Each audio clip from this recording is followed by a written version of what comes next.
बिस्मिल्लाहिर्रहमानिर्रहीम। अस्सलामुअलैकुम। Chapter number 9 solutions. आज उसका नेक्स्ट टॉपिक देखते हैं कि नेक्स्ट टॉपिक क्या है। जी, आज का टॉपिक है हाइड्रेशन एंड हाइड्रोलिसिस। इस टॉपिक से भी बोर्ड में लॉन्ग क्वेश्चन बनता है और लॉन्ग क्वेश्चन पेपर में किस तरह आता है वो मेंशन किया है कि पेपर में सवाल आएगा आपको एक्सप्लेन हाइड्रेशन एंड हाइड्रोलिसिस। तो हाइड्रेशन एंड हाइड्रोलिसिस बुक में आपको लग रहा होगा कि ये दोनों अलग अलग पॉइंट्स हैं, लेकिन पेपर में जो है इकट्ठा लॉन्ग क्वेश्चन पूछा जाता है इससे। तो हाइड्रेशन में आपने 3 पॉइंट्स जो हैं वो एक्सप्लेन करने हैं पहले। तो पहले 3 पॉइंट्स क्या हैं? पहला है हाइड्रेशन क्या होती है, दूसरे नंबर पे बताना है कि हाइड्रेशन होती कैसे है, तीसरे नंबर पे ये बताना है कि हाइड्रेटेड आइंस किसे कहते हैं। तो हाइड्रेशन के रिलेटेड ये 3 चीज़ें बताना लाजमी है। चौथे नंबर पे अब आप हाइड्रोलिसिस स्टार्ट करेंगे। तो हाइड्रोलिसिस स्टार्ट करेंगे तो आप पहले हाइड्रोलिसिस बताएंगे क्या होती है, पाँचवें नंबर पे आप बताएंगे कि हाइड्रोलिसिस कैसे होती है, और छठे नंबर पे हाइड्रोलैटिक रिएक्शन के बारे में बताना लाजमी है कि ये क्या होता है। और सातवें नंबर पे आप ये बात बताएंगे कि कुछ साल्ट्स का सॉल्यूशन न्यूट्रल होता है, जबकि कुछ साल्ट्स का सॉल्यूशन एसिडिक होता है, कुछ का बेसिक होता है, ऐसा क्यों है। यहाँ तक आपका लॉन्ग क्वेश्चन कंप्लीट हो जाएगा। इसके बाद 8वें नंबर पे हम हाइड्रेट्स डिस्कस करेंगे। हाइड्रेट्स जो है वो शॉर्ट क्वेश्चन के लिहाज से एक पॉइंट है अलग। और 9वें नंबर पे हम ये देखेंगे कि वाटर ऑफ क्रिस्टलाइजेशन क्या होता है। तो पहले 7 पॉइंट्स जो आपको बताए हैं ये लॉन्ग क्वेश्चन के लिए हैं, जो आपको बताया है कि पेपर में आ सकता है, उसके लिए आपने ये 7 पॉइंट्स क्लियर करने हैं। उसके बाद 8वां और 9वें नंबर पे जो 2 पॉइंट बताए हैं वो एक अलग टॉपिक है शॉर्ट क्वेश्चन के लिहाज से। तो टॉपिक स्टार्ट करते हैं। टॉपिक में हमने सबसे पहले हाइड्रेशन डिस्कस करनी है। तो हाइड्रेशन डिस्कस करने से पहले भी आपको एक छोटी सी अहम बात बता देता हूँ, वो है सॉल्वेशन। सॉल्वेशन क्या होती है? अगर हमारे पास कोई एक सॉल्वेंट है, हम उस सॉल्वेंट में सल्यूट ऐड करते हैं। सॉल्वेंट के पार्टिकल्स सल्यूट को खींच के अलग अलग करके अपने अंदर डिजोल्व कर लेते हैं, इस तरह सोल्यूशन बन जाता है। तो अब जो सॉल्यूशन बना है वो सल्यूट और सॉल्वेंट की इंटरेक्शन की वजह से बना है। कोई भी सल्यूट हो सकता है, कोई भी सॉल्वेंट हो सकता है। तो इस प्रोसेस को हम सॉल्वेशन कहते हैं। तो सॉल्वेशन को यूं डिफाइन किया जा सकता है कि सॉल्वेशन जो है वो एक ऐसा प्रोसेस है जिसमें एक सॉल्यूशन बनता है by interaction of solvent and solute, solute और सॉल्वेंट की इंटरेक्शन की वजह से। और स्पेसिफिकली अगर आपका जो सॉल्वेंट है वो वाटर हो तो हम फिर इसको सॉल्वेशन की बजाय हाइड्रेशन बोलेंगे। तो हाइड्रेशन को फिर अगर हम डिफाइन करना चाहें तो इजीली हम डिफाइन कर सकते हैं the process in which water molecule surround and interact with solute. Water molecule solute को सराउंड करते हैं और उसके साथ इंटरेक्ट करते हैं, एक दूसरे के साथ अट्रैक्शन डेवलप करते हैं। और वो सल्यूट जो है वो किसी आयनिक कंपाउंड का आइंस भी हो सकते हैं या कोई मॉलिक्यूलर कंपाउंड के मॉलिक्यूल भी हो सकते हैं। तो इस प्रोसेस को हम हाइड्रेशन कहते हैं। अगेन मैं डिफाइन कर देता हूँ। हम हाइड्रेशन को यूं डिफाइन करेंगे दी प्रोसेस इन विच, ऐसा प्रोसेस जिसमें वाटर मॉलिक्यूल सल्यूट को सराउंड करते हैं और इंटरेक्ट करते हैं, इस प्रोसेस को हम हाइड्रेशन कहते हैं। और जो सल्यूट है वो आइंस भी हो सकते हैं, आयनिक कंपाउंड के आइंस, या मॉलिक्यूल्स भी हो सकते हैं। जब हम किसी भी आयनिक कंपाउंड को वाटर के अंदर डिसॉल्व करेंगे तो वो आयनिक कंपाउंड अपने आइंस में सेपरेट हो जाएगा, आइंस में डिसोसिएट हो जाएगा। जिन आइंस से मिलकर वो आयनिक कंपाउंड बना है वही आइंस दोबारा सेपरेट हो जाएंगे, अलग अलग हो जाएंगे। तो आयनिक कंपाउंड के इस तरह वाटर के अंदर जाकर आइंस में टूट जाने के अमल को डिसोसिएशन कहते हैं। तो हम ये कहते हैं कि जब हमने वाटर के अंदर आयनिक कंपाउंड ऐड किया तो आयनिक कंपाउंड वाटर में जाकर अपने आइंस में डिसोसिएट हो गया, यानी उसने डिसोसिएशन का प्रोसेस शो किया। तो आप जानते हैं कि वाटर के अंदर पार्शियली पॉजिटिव हाइड्रोजन होती है। वाटर का फार्मूला HO और H इस तरह हम मेंशन करते हैं। इसमें हाइड्रोजन जो है वो पार्शियली पॉजिटिव कंसिडर की जाती है। तो पार्शियली पॉजिटिव हाइड्रोजन होगी वो सल्यूट के नेगेटिव आइंस को सराउंड कर लेगी। जितनी भी पार्शियल पॉजिटिव हाइड्रोजन होगी वाटर मॉलिक्यूल के अंदर वो सल्यूट के नेगेटिव आइंस को सराउंड करने की कोशिश करेगी। इसी तरह वाटर के अंदर पार्शियल नेगेटिव ऑक्सीजन भी मौजूद होती है। वाटर की पार्शियल नेगेटिव ऑक्सीजन सल्यूट के पॉजिटिव आयंस को सराउंड कर लेगी और उसके साथ इंटरेक्शन बनाएगी। हमने आयनिक कंपाउंड को वाटर में ऐड किया था। जब आयनिक कंपाउंड को वाटर में ऐड किया तो आयनिक कंपाउंड के पॉजिटिव और नेगेटिव आयन बन गए। जो आयनिक कंपाउंड के पॉजिटिव आयन्स बने थे उन पॉजिटिव आयन को पार्शियल नेगेटिव ऑक्सीजन ने सराउंड कर लिया। इसी तरह जो नेगेटिव आयन बने थे उनको पार्शियल पॉजिटिव हाइड्रोजन ने सराउंड कर लिया। तो इसका मतलब ये हुआ कि जो आइंस थे सोल्यूट के वो अब सराउंडेड हैं। किसके जरिए सराउंडेड हैं? They are surrounded by the water molecules. तो ऐसे ions which are surrounded by the water molecules are known as hydrated ions. तो हम हाइड्रेटेड आयन को यूं डिफाइन करते हैं, the ions which are surrounded by the water molecules are known as hydrated ions. Hydrated ions के बारे में हम ये बात कह चुके हैं कि hydrated ions are surrounded by the water molecules. तो पॉजिटिव आयन भी हैं, नेगेटिव आयन भी हैं। पॉजिटिव आयन को भी वाटर मॉलिक्यूल्स ने सराउंड किया है, नेगेटिव आयंस को भी वाटर मॉलिक्यूल्स ने ही सराउंड किया हुआ है। तो अब सवाल ये पैदा होता है कि पॉजिटिव आयंस को कितने वाटर मॉलिक्यूल सराउंड करेंगे, नेगेटिव को कितने वाटर मॉलिक्यूल सराउंड करेंगे? क्या दोनों को same number of water molecule surround करेंगे या डिफरेंट हो सकते हैं? तो वाटर मॉलिक्यूल्स जो इन आयंस को सराउंड करेंगे उनकी तादाद डिपेंड करती है चार्ज और साइज पे, कि कितना चार्ज मौजूद है आयन के ऊपर जिसको वाटर मॉलिक्यूल ने सराउंड करना है और कितना उसका साइज है। तो चार्ज और साइज इन दोनों चीजों के ऊपर वाटर मॉलिक्यूल्स की तादाद डिपेंड करती है। तो फिर हम यूं बोलते हैं the number of water molecules which surround a given ion, कि एक गिवन आयन है, पॉजिटिव है या नेगेटिव है, जिस आयन की भी आप बात कर रहे हैं उसको कितने वाटर मॉलिक्यूल सराउंड करेंगे उनकी तादाद डिपेंड करती है the size of ion and charge on it, कि उस आयन का साइज कितना है और उसके ऊपर चार्ज कितना है। पॉजिटिवली चार्ज आयंस जो होंगे उनकी हाई चार्ज डेंसिटी होती है। हाई चार्ज डेंसिटी का मतलब ये है कि उसके ऊपर जो चार्ज है वो कंसंट्रेटेड है। कैसे? हमने ये बात पहले पढ़ी हुई है कि जब पॉजिटिव आयन बनता है तो उस आयन का साइज अपने पेरेंट एटम से छोटा होता है। तो छोटा अगर साइज होगा तो चार्ज क्या है? कंसंट्रेटेड होगा। तो इसलिए हम ये बात बोलेंगे कि पॉजिटिव आयंस जो होते हैं उनकी हाई चार्ज डेंसिटी होती है। इसीलिए हम ये बात कह सकते हैं कि अगर चार्ज डेंसिटी ज़्यादा है यानी चार्ज ज़्यादा है तो greater number of water molecules will surround it. तो पॉजिटिव आयंस को ज़्यादा वाटर मॉलिक्यूल्स की तादाद सराउंड। जो नेगेटिवली चार्ज आयन होते हैं उनकी चार्ज डेंसिटी लो होती है। अब आप कहेंगे कि नेगेटिव में तो एक इलेक्ट्रॉन ज़्यादा होता है, उनकी तो चार्ज डेंसिटी ज़्यादा होनी चाहिए। चार्ज डेंसिटी बेसिकली होती है कि चार्ज कितना कंसंट्रेटेड है, क्या इलेक्ट्रॉन कंसंट्रेटेड हैं। डेंसिटी के लिए मैंने आपको आसान लफ्ज़ों में बात बताई थी, गाढ़ापन। क्या जो चार्ज है एटम के ऊपर, आयन के ऊपर, जो इलेक्ट्रॉन है वो कंसंट्रेटेड हैं या दूर दूर हैं। अगर इलेक्ट्रॉन कंसंट्रेटेड होंगे, इकट्ठे होंगे, तो हम कहेंगे इलेक्ट्रॉन की डेंसिटी यानी चार्ज की डेंसिटी ज़्यादा है। और अगर इलेक्ट्रॉन दूर दूर होंगे तो हम कहेंगे कि चार्ज की यानी इलेक्ट्रॉन की डेंसिटी क्या है? कम है, वो दूर दूर हैं, फैले हुए हैं।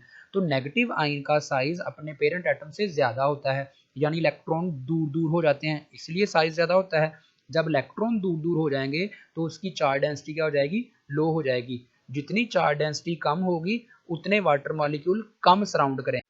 चार्ज डेंसिटी के साथ इसलिए रिलेशन बताया जाता है कि सोल्यूट के ऊपर चार्ज है, चार्ज होने की वजह से ही वाटर मॉलिक्यूल उसके साथ अट्रैक्शन बनाते हैं। क्यों? क्योंकि वाटर मॉलिक्यूल एक पोलर मॉलिक्यूल है और अगर उसके आयन के ऊपर चार्ज होगा, जितना ज़्यादा चार्ज होगा वाटर उसके साथ उतनी ही ज़्यादा अट्रैक्शन बनाएगा। तो जिसके ऊपर चार्ज कंसंट्रेटेड है, इकट्ठा है, ज़्यादा फैला हुआ नहीं है, तो वाटर मॉलिक्यूल उसके साथ इजीली अट्रैक्शन बनाएगा। जिसका चार्ज फैला हुआ है दूर दूर तक, यानी उसकी चार्ज की कंसंट्रेशन कम है यानी डेंसिटी कम है, तो वाटर मॉलिक्यूल उसके साथ स्ट्रॉन्ग अट्रैक्शन नहीं बना सकेगा। तो जिसके साथ ज़्यादा स्ट्रॉन्ग अट्रैक्शन बन रही है उसको ज़्यादा वाटर मॉलिक्यूल सराउंड करेंगे, जिसके साथ कम अट्रैक्शन बन रही है उसको कम वाटर मॉलिक्यूल सराउंड करेंगे। तो हमने ये बात कही कि पॉजिटिव आयन के ऊपर चार्ज कंसंट्रेटेड होता है, यानी सारे इलेक्ट्रॉन जो हैं वो करीब करीब होते हैं उसके एटम के अंदर।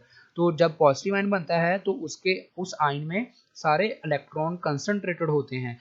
इलेक्ट्रॉन कंसंट्रेटेड होने की वजह से चार्ज डेंसिटी ज़्यादा है, चार्ज कंसंट्रेटेड है, तो वहाँ पर वाटर मॉलिक्यूल ज़्यादा अट्रैक्शन बनाएंगे। जितना वाटर मॉलिक्यूल ज़्यादा अट्रैक्शन बना सकते हैं उतनी उनकी तादाद भी ज़्यादा होगी। इसी तरह नेगेटिव आयंस में जब नेगेटिव आयन की बात करते हैं तो इलेक्ट्रॉन दूर दूर तक फैल जाते हैं, यानी साइज उसका बड़ा हो जाता है अपने पेरेंट एटम से। जब इलेक्ट्रॉन दूर तक फैलेंगे तो वाटर मॉलिक्यूल उनके साथ उतनी स्ट्रॉन्ग अट्रैक्शन नहीं बना सकेगा जितनी करीब होने की शक्ल में बनाता है।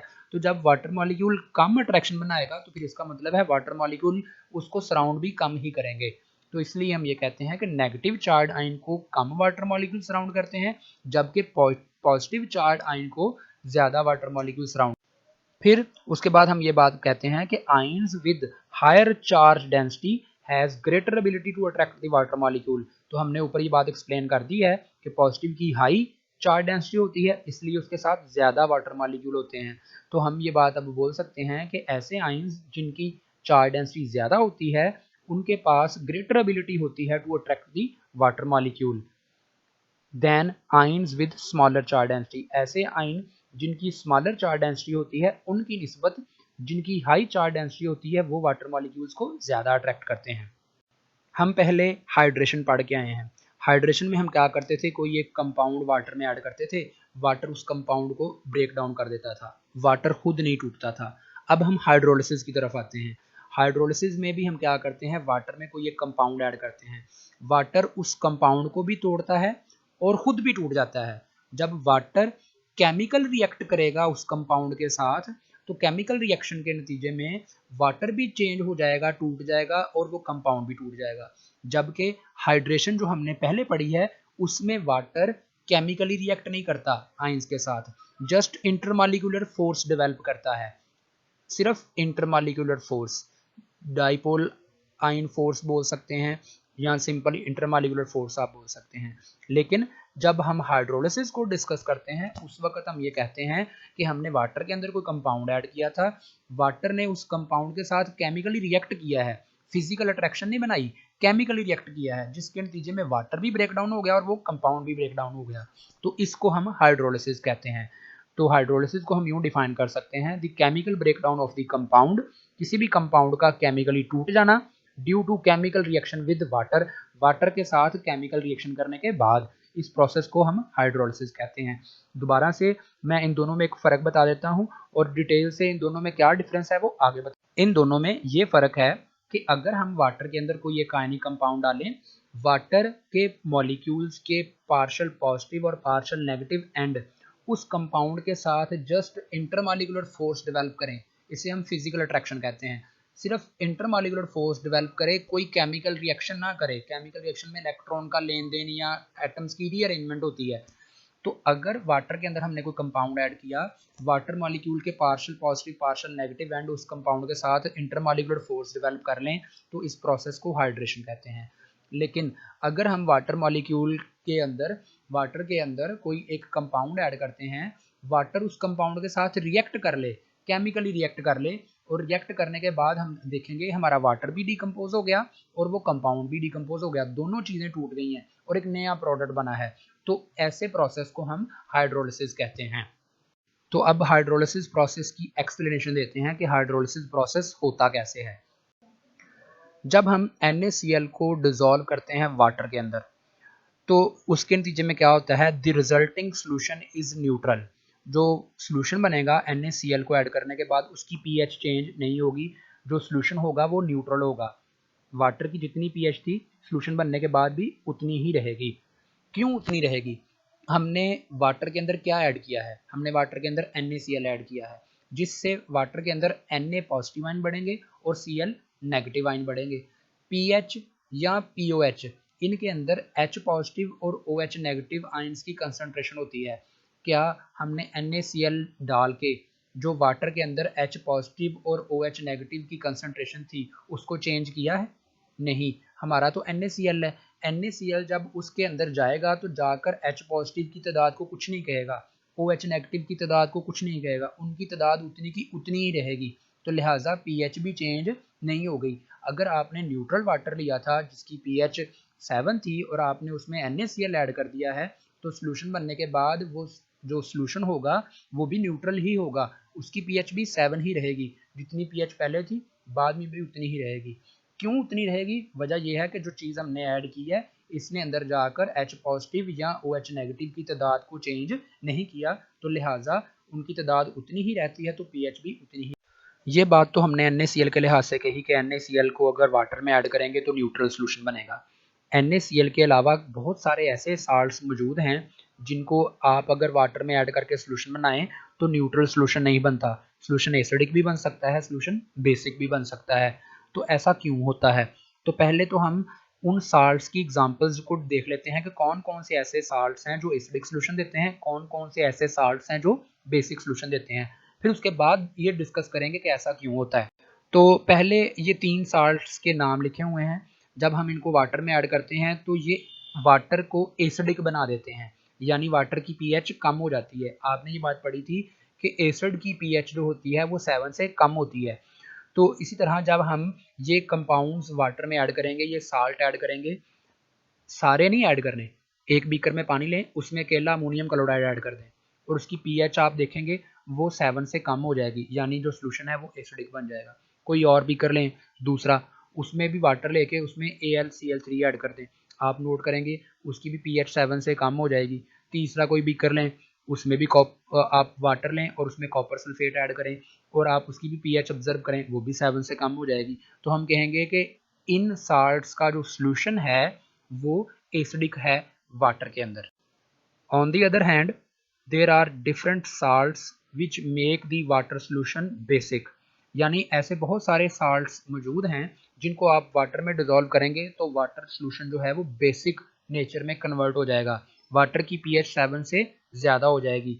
अगर आप एक बीकर लें, उसमें सोडियम कार्बोनेट को हल करें, पानी डाल के सोडियम कार्बोनेट को हल करें और आप पीएच नोट करें, तो आपको पता चलेगा कि पीएच अब 7 से इंक्रीज हो गई है, यानी सोल्यूशन बेसिक बन गया। इसी तरह आप एक बीकर लें, उसमें पानी लें और उसमें सोडियम एसीटेट हल कर दें और आप देखेंगे कि उसकी पीएच भी 7 से इंक्रीज हो जाएगी, तो आप कहेंगे ये सोल्यूशन भी बेसिक हो। तो हम अब ये बात बोल सकते हैं, the interaction between salt and water, salt और वाटर के आपस में इंटरेक्शन हुई है, रिएक्शन हुआ है, उस रिएक्शन को हम बोलते हैं hydrolytic reaction and the phenomena is known as hydrolysis. यही वो रिएक्शन है जिसको हम हाइड्रोलिसिस बोल रहे हैं कि हमने साल्ट को पानी में ऐड किया, ये साल्ट पानी के साथ रिएक्शन कर लेते हैं और खुद भी डिकम्पोज हो जाते हैं, चेंज हो जाते हैं, वाटर को भी डिकम्पोज कर देते हैं और इस प्रोसेस को हाइड्रोलिसिस कहते हैं। और इस प्रोसेस को जिस केमिकल रिएक्शन के जरिए रिप्रेजेंट किया जाता है उस केमिकल रिएक्शन को हाइड्रोलैटिक रिएक्शन कहते हैं। तो हाइड्रोलिसिस के बारे में हम ये कह रहे हैं कि हाइड्रोलिसिस बेसिकली डिकम्पोजिशन होती है किसी भी कंपाउंड की विद वाटर, यानी वाटर उस कंपाउंड को डिकम्पोज करे और खुद भी डिकम्पोज हो जाए, उसे हम हाइड्रोलिसिस कहते हैं। तो अब ये एक रिएक्शन है, इसमें NH4Cl है और H2O है। H2O को हम HOH लिख सकते हैं। तो H2O में से OH और NH4 आपस में मिलके NH4 और OH बना देते हैं और वाटर से बचने वाला H पॉजिटिव और NH4 से निकलने वाला Cl नेगेटिव वो अलग-अलग आयंस की फॉर्म में रहते हैं। तो ये एक कंपाउंड की डिकम्पोजिशन हो गई और साथ में वाटर की भी डिकम्पोजिशन हो गई, तो ये एक हाइड्रोलिसिस है। और इस हाइड्रोलिसिस रिएक्शन के अंदर अब देखें जो प्रोडक्ट बनी है उसमें H पॉजिटिव आयंस हैं। तो पहले जब हम बात कर रहे थे NaCl को वाटर में डिसॉल्व करने की, तो NaCl को डिसॉल्व करने के बाद वाटर के अंदर H पॉजिटिव और OH नेगेटिव की तादाद सेम रहती थी, लेकिन इसको डिसॉल्व करने के बाद वाटर के अंदर H पॉजिटिव आयंस की तादाद अब चेंज हो गई है, बढ़ गई है। तो इसलिए हम ये बात कह सकते हैं कि ऐसे साल्ट्स को जब हम पानी में डिसॉल्व करेंगे तो पानी के अंदर H पॉजिटिव आयन की कंसंट्रेशन चेंज हो जाएगी। जब H पॉजिटिव आयन की कंसंट्रेशन चेंज होगी तो पीएच भी चेंज हो जाएगी। अब बेसिकली इस रिएक्शन में क्या होता है आपको आसान तरीके से समझा देता हूँ। ये एक हाइड्रोलैटिक रिएक्शन है और इस रिएक्शन के अंदर NH4Cl और HOH ये दोनों आपस में रिएक्ट करते हैं, जिसके नतीजे में NH4OH और HCl बन जाता है। ये तो कॉमन सा रिएक्शन है, ये तो समझ आ सकता है। अब इस रिएक्शन में एक एसिड बन रहा है और एक बेस बन रहा है। ये आपको समझाने के लिए लिखा है, आपने ये पेपर में नहीं लिखना। अगेन बोल रहा हूँ, ये समझाने के लिए लिखा है, ये पेपर में नहीं लिखना। तो इसमें NH4Cl और H2O जब मिलेंगे तो NH4OH और HCl बन जाएगा। अब इसमें एक बेस है और एक एसिड है। जो बेस है वो वीक बेस है। वीक बेस वो होती है जो कम आयोनाइज हो, कम आयन बनाए, और जो एसिड है वो स्ट्रॉन्ग एसिड है। स्ट्रॉन्ग एसिड वो होता है जो ज्यादा आयन बनाए। तो फिर उसके बाद ये बात होती है कि जो NH4 है वो उसी फॉर्म में ही रहता है क्योंकि वो वीक बेस है। NH4OH एक वीक बेस है, वो उसी फॉर्म में रहता है, वो आयोनाइज नहीं होता। जबकि HCl एक स्ट्रॉन्ग एसिड है, इस वजह से वो आयोनाइज हो जाता है और H पॉजिटिव और Cl नेगेटिव। तो इसलिए हम ये बात कहते हैं कि जब Cl नेगेटिव और H पॉजिटिव प्रोड्यूस हो गया तो वाटर के अंदर ओवरऑल H पॉजिटिव की तादाद में चेंज आया, बाकी नेगेटिव आयंस को नहीं हम देखते, जब हम पीएच डिस्कस कर रहे होते हैं तब हम सिर्फ H पॉजिटिव और OH नेगेटिव को देखते होते हैं। तो अब इन दोनों में से H पॉजिटिव और OH नेगेटिव में से कौन सी चीज में इजाफा हुआ है? H पॉजिटिव में इजाफा हो गया।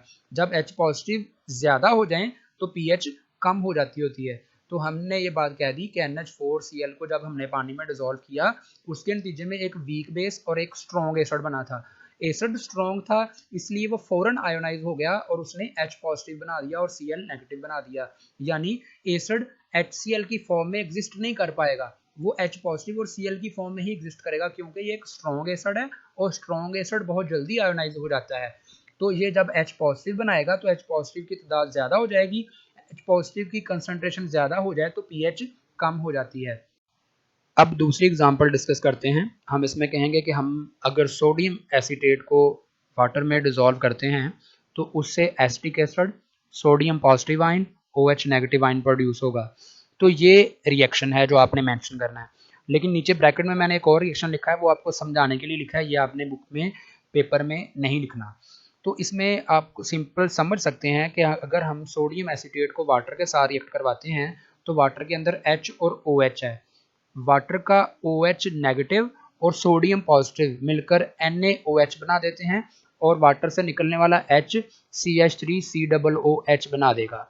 तो अब अगर हम इस चीज को गौर से देखें तो यहाँ पर प्रोडक्ट में हमारे पास एक एसिड है और एक बेस है। अब यहाँ पर एक एसिड और एक बेस मौजूद है। अब आपने ये बात पहले भी देखी है और अब भी बताने लगा हूँ, जब दो चीजें मौजूद हों, एक वीक हो और एक स्ट्रॉन्ग हो, उसमें से स्ट्रॉन्ग चीज अपना असर जाहिर करती है। जैसे पहले हमारे पास बेस वीक था जो पीछे हमने एग्जांपल देखी है, और एसिड स्ट्रॉन्ग था तो स्ट्रॉन्ग एसिड ने अपना इफेक्ट शो किया और सोल्यूशन को एसिडिक बना दिया। ऐसे ही अब यहाँ पर भी हमारे पास एक एसिड है और एक बेस है। हम देखेंगे इनमें से स्ट्रॉन्ग क्या है और वीक क्या है। जो स्ट्रॉन्ग होगा वो अपना इफेक्ट शो करेगा। अब यहाँ पर जो एसिड है वो वीक एसिड है, जबकि जो बेस है वो स्ट्रॉन्ग बेस है। तो जो स्ट्रॉन्ग बेस है वो तो आयोनाइज हो जाएगा, जो वीक एसिड है वो आयोनाइज नहीं होगा, यानी कम आयोनाइज होगा। तो CH3COOH कम आयोनाइज होगा, जबकि Na और OH ज्यादा आयोनाइज होंगे, जिसकी वजह से OH की तादाद बढ़ जाएगी। जब OH की तादाद बढ़ जाती है तो फिर pH इंक्रीज हो जाती है। तो इस तरीके से फिर हम कहेंगे कि जब हमने सोडियम एसिटेट को वाटर में डिसॉल्व किया तो वाटर में डिसॉल्व करने के बाद उसकी pH जो है वो इंक्रीज हो गई, तो जिसकी pH 7 से ज़्यादा होती है हम कहते हैं वो सॉल्यूशन बेसिक सॉल्यूशन है। ऐसे साल्ट जिनको हम वाटर में ऐड करें और वाटर उनके साथ रिएक्ट ना करे, सिर्फ वो साल्ट ही आयनाइज हों, तो उसके नतीजे में हमेशा न्यूट्रल सॉल्यूशन ही बनेगा। जैसे KCl है, KBr है, NaCl है, जब हम इनको वाटर में डिसॉल्व करते हैं तो water just physical intermolecular forces इनके साथ डेवलप करके इनको अपने अंदर हल कर लेता है, वाटर खुद नहीं टूटता। तो हम कहेंगे कि वाटर मॉलिक्यूल इनके जरिए हाइड्रोलिसिस शो नहीं करते, वो इसके साथ हाइड्रेशन शो करते हैं, यानी इसको अपने अंदर हल कर लेते हैं। हमने न्यूट्रल सॉल्यूशन बनाने वाले साल्ट्स की बात की, तो ज़रा न्यूट्रल सॉल्यूशन बनाने वाले साल्ट्स के बारे में देख लें कि ये साल्ट्स बने कैसे हैं। जैसे NaCl है, KCl है, KBr है। NaCl की एग्जांपल लेते हैं।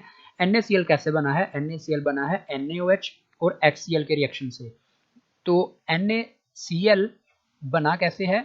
एक एसिड और एक बेस के मिलने से। एसिड था HCl जो कि स्ट्रॉन्ग एसिड था, बेस क्या था? NaOH जो कि स्ट्रॉन्ग बेस था। स्ट्रॉन्ग एसिड और स्ट्रॉन्ग बेस मिले तो एक साल्ट बना, और वो साल्ट क्या था? ऐसा साल्ट था जो न्यूट्रल सॉल्यूशन बना रहा था। तो हम ये बात कहते हैं कि जब कभी स्ट्रॉन्ग एसिड और स्ट्रॉन्ग बेस से साल्ट बनाया जाएगा वो साल्ट हमेशा न्यूट्रल सॉल्यूशन ही बनाएगा। और ऐसे साल्ट्स जो न्यूट्रल सॉल्यूशन बनाते हैं they are not hydrolysed by water, water उनके साथ हाइड्रोलाइज्ड नहीं होता, यानी वाटर उनके साथ रिएक्शन करके खुद डिकम्पोज नहीं। ऐसे ही जो साल्ट वीक एसिड और वीक बेस से बनाए जाते हैं वो साल्ट को जब हम पानी में हल करके सॉल्यूशन बनाएंगे तो वो सॉल्यूशन न्यूट्रल नहीं होगा, वो सॉल्यूशन या तो एसिडिक होगा या बेसिक होगा। अब चैप्टर नंबर 8 में आप pKa और pKb वैल्यूज पढ़ चुके हैं, तो उस सॉल्यूशन की pKb और pKa वैल्यू से हम अंदाज़ा लगाएंगे, पता लगाएंगे कि हमारा जो ये सॉल्यूशन बना है वो एसिडिक बना है या बेसिक बना है। दोबारा बात बता दूं, अगर स्ट्रॉन्ग एसिड और स्ट्रॉन्ग बेस मिलकर साल्ट बनाएं और उस साल्ट का आप बाद में सोल्यूशन बनाएं तो वो सोल्यूशन न्यूट्रल होगा। और अगर वीक एसिड और वीक बेस मिलकर साल्ट बनाएं और उस साल्ट का आप सोल्यूशन बनाएं पानी में डिजोल्व करके, उस साल्ट का सोल्यूशन न्यूट्रल नहीं होगा, वो एसिडिक हो सकता है या बेसिक हो सकता है। अब एसिडिक या बेसिक का हमें कैसे पता चलेगा? हम उसकी pKa और pKb वैल्यू चेक करते हैं, उससे हम बताते हैं कि ये सोल्यूशन एसिडिक है या बेसिक है। अब हाइड्रेशन और हाइड्रोलिसिस में कुछ खास डिफरेंस एक्सप्लेन किया है यहाँ पर। पहला पॉइंट जो है वो ये है कि हाइड्रेशन बेसिकली डिकम्पोजिशन होती है किसी भी कंपाउंड की, उसमें वाटर की डिकम्पोजिशन नहीं होती, जबकि हाइड्रोलिसिस में डिकम्पोजिशन ऑफ कंपाउंड भी होती है और डिकम्पोजिशन ऑफ वाटर भी होती है। हाइड्रेशन में दूसरा पॉइंट ये है कि हाइड्रेशन एक ऐसा केमिकल प्रोसेस है जिसमें वाटर मॉलिक्यूल किसी दूसरे सब्सटेंस को अट्रैक्ट करते हैं और उसके साथ जुड़ जाते हैं इंटरमॉलिक्यूलर फोर्स बना के, जबकि हाइड्रोलिसिस एक केमिकल प्रोसेस है जिस प्रोसेस में वाटर मॉलिक्यूल दूसरे कंपाउंड को भी डिकम्पोज कर देते हैं और खुद भी डिकम्पोज हो जाते हैं, यानी कम्बिनेशन नहीं हुई, डिकम्पोजिशन हुई है। तीसरा पॉइंट ये है कि हाइड्रेशन जो है उसमें कंपाउंड ओनली डिकम्पोज होता है, जबकि हाइड्रोलिसिस एक डबल डिकम्पोजिशन रिएक्शन है। ये इस तरह डिफरेंस की फॉर्म में इसलिए मेंशन किया है कि ये 2 नंबर का शॉर्ट क्वेश्चन भी पेपर में आ जाता है कि हाइड्रेशन और हाइड्रोलिसिस में क्या डिफरेंस है, तो ये डिफरेंस जो है आपके जहन में क्लियर होना चाहिए। यहाँ तक हमारा लॉन्ग क्वेश्चन का टॉपिक कंप्लीट हो चुका। अब हमारे 2 छोटे छोटे पॉइंट्स थे जिसमें मैंने कहा था कि हम हाइड्रेट्स और वाटर ऑफ क्रिस्टलाइजेशन स्टडी करेंगे, तो वो शॉर्ट क्वेश्चन के लिए है। तो अब उनमें हम पहले हाइड्रेट्स को देखेंगे। तो हाइड्रेट्स में क्या है, पहले हम देखेंगे कि हाइड्रेट्स क्या है, दूसरे नंबर पर उनकी फॉर्मेशन, और तीसरे नंबर पर हम ये देखेंगे कि वाटर ऑफ क्रिस्टलाइजेशन क्या चीज़ है। हाइड्रेट्स क्या हैं? Crystalline substance which contain chemically combined water in definite proportion are known as hydrates। आपने बहुत सारे ऐसे कंपाउंड्स देखे होंगे जिनका फार्मूला लिखने के बाद उनके आगे डॉट वाटर मॉलिक्यूल्स लिखे होते हैं, डॉट H2। तो ऐसे कंपाउंड्स जिनमें डॉट लगाकर आगे वाटर मॉलिक्यूल्स लिखे होते हैं, उन वाटर मॉलिक्यूल्स को हम वाटर ऑफ क्रिस्टलाइजेशन बोलते हैं और उन कंपाउंड को हम हाइड्रेट्स बोलते हैं। तो हम कहते हैं ऐसे क्रिस्टलाइन सब्सटेंसेस, क्रिस्टलाइन और अमॉर्फस आप चैप्टर नंबर 4 में पढ़ चुके हैं। तो ऐसे क्रिस्टलाइन सब्सटेंसेस जिनके अंदर केमिकली कंबाइंड वाटर हो, यानी कि उस कंपाउंड के फार्मूले के साथ ही वाटर मॉलिक्यूल भी उसके साथ ही जुड़े हुए हों इन डेफिनेट प्रोपोर्शन, एक खास क्वांटिटी में, तो उन कंपाउंड्स को, उन क्रिस्टलाइन सब्सटेंसेस को हम हाइड्रेट्स बोलते हैं। अब हाइड्रेट्स फॉर्मेशन, हाइड्रेट्स बनते कैसे? By evaporation of aqueous solution of soluble salt. हमारे पास कोई एक साल्ट है, हमने उसका सॉल्यूशन बनाया, सॉल्यूशन बनाकर आप उसकी एवेपोरेशन करवाएं। एवेपोरेशन करवाएंगे तो सारे के सारे वाटर मॉलिक्यूल्स वहाँ से एवेपोरेट नहीं कर पाएंगे, कुछ वाटर मॉलिक्यूल उस साल्ट के अंदर ही चिपके रह जाएंगे, जुड़े रह जाएंगे।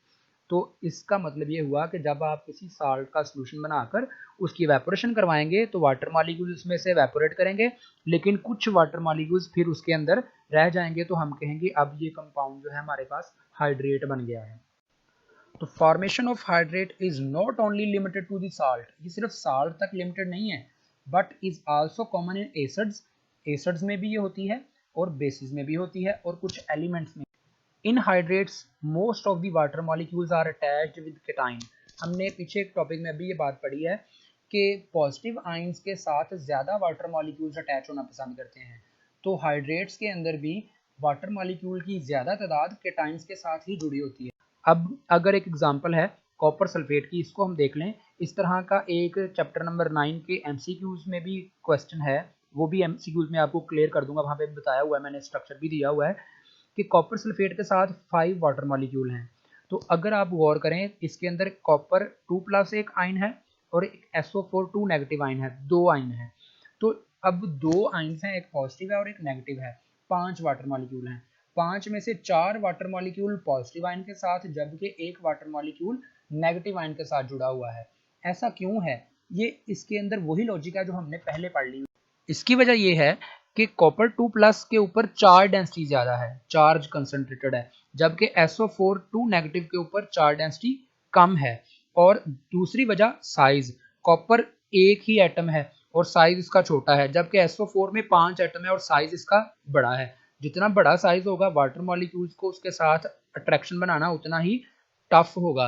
तो इसलिए SO4 के साथ कम वाटर मॉलिक्यूल, जबकि कॉपर 2+ के साथ ज्यादा वाटर मॉलिक्यूल्स अटैच हो। उसके बाद आता है जी वाटर ऑफ क्रिस्टलाइजेशन। अभी जो कॉपर सल्फेट लिख के उसके साथ .5H2O लिखा था, तो ये जो .5H2O था यही वाटर ऑफ क्रिस्टलाइजेशन है। तो वाटर ऑफ क्रिस्टलाइजेशन को अगर हम डिफाइन करना चाहें तो हम कहेंगे water molecules which combined with substances, जो किसी भी सब्सटेंसेस के साथ जुड़े होते हैं, when they are crystallise from their aqueous solution, कि हम किसी भी सब्सटेंस किसी भी कंपाउंड का एक्वस सॉल्यूशन बनाकर उसको क्रिस्टलाइज करते हैं, मतलब कि उसके सॉल्वेंट को एवेपोरेट करवाना शुरू करते हैं तो क्रिस्टलाइजेशन हो जाएगी।